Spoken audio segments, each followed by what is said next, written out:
तर नमस्कार मित्रांनो, मागल्या 19 तारखेला आपण शेतामध्ये जे आपल्या स्क्रीनवर दिसत आहे या शेतामध्ये आपण तणनाशक मारली होती की दोन प्रकारचे तणनाशक मारले होते आपण. टॉपिकल ॲग्रो कंपनीचं टॅक्स सुपर आणि आदामा कंपनीचे शाखेत.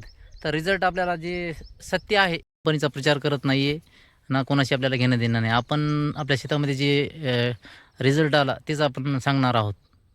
तणनाशक मारून 6 दिवस झाले आहेत. जवळपास 80% तणकट पूर्ण जळून खाक झालेला आहे. आणि राहिला विषय सुपारीचा, तर तुम्ही सुपारीची परिस्थिती सध्या जमिनीलाच आहे. सुपारी याच्यावर बी याचा असर झालेला आहे.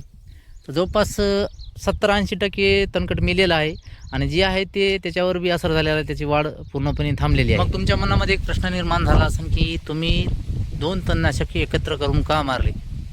तर त्याचे मुख्य 2 ते 3 कारणं आहेत. पहिलं कारण असं आहे की आपल्याला या सोयाबीनची वाढ खुतवायची होती. वाढ खुतवण्याचं कारण पहिलं असं आहे की बरेच शेतकरी या बेडवर 2 सोयाबीनची तासं लावतात. तर आपण 3 लावलेले आहेत. तर 3 लावण्याचं कारण आहे, पुढे ऊसासाठी आपल्याला याच्यामध्ये ऊस लावायचा आहे आणि आता 3 तासं लावण्याचे कारण की 4.5 फुटाचा आपल्याला बेड घ्यायचा होता. पुढं 4.5 फुटावर याच्या ऊस लावायचा आहे. स्क्रीनवर समोर ऊस दिसत आहे, तो पण 4.5 फुटावरच आहे. आणि त्याचप्रकारे आपल्याला याच्यामध्ये पण 4.5 फुटावर ऊसाची लागवड करायची होती. म्हणून आपण या बेडमध्ये सोयाबीन अजून थोडं हवा खेळती राहिली असती, म्हणजे माझ्या मते पातळ झालं असतं. म्हणून मला 3 तास घ्यायचे होते, म्हणून मी 3 तास घेतलेले आहेत.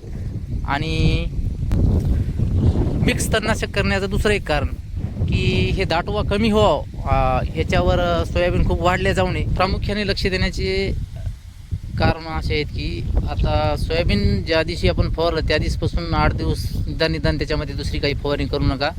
आपलं जे पीक आहे त्याला त्या पूर्वावस्थेत येऊ द्या. सोयाबीनची परत वाढ सुरू झाल्याच्यानंतर आपण याच्यामध्ये कीटकनाशक घेऊ शकतो. परत एकदा सांगतो, ज्यांना जर माझ्यासारखी सोयाबीनची वाढ खुतवायची नसेल तर त्यांनी शाखेत असो, उडीदचे असो, परशीट असो, कुठल्या बी समजा सोयाबीनमधील जे तणनाशक आहे तर कुठल्या बी कंपनीचं जे शेतामध्ये तणकट आहे त्यानुसार जर आपण फवारणी केली तर त्याचा रिझल्ट चांगला येईल. जमिनीमधली ओल पहा आणि 100% आपला रिझल्ट चांगला येईल.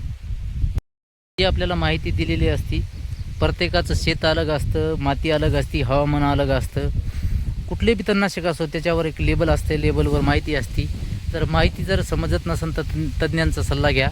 आणि आपला व्हिडिओ आपल्याला आवडला असेल तर मित्रांना शेअर करा, लाईक करा आणि सबस्क्राईब करा. तर धन्यवाद मित्रांनो.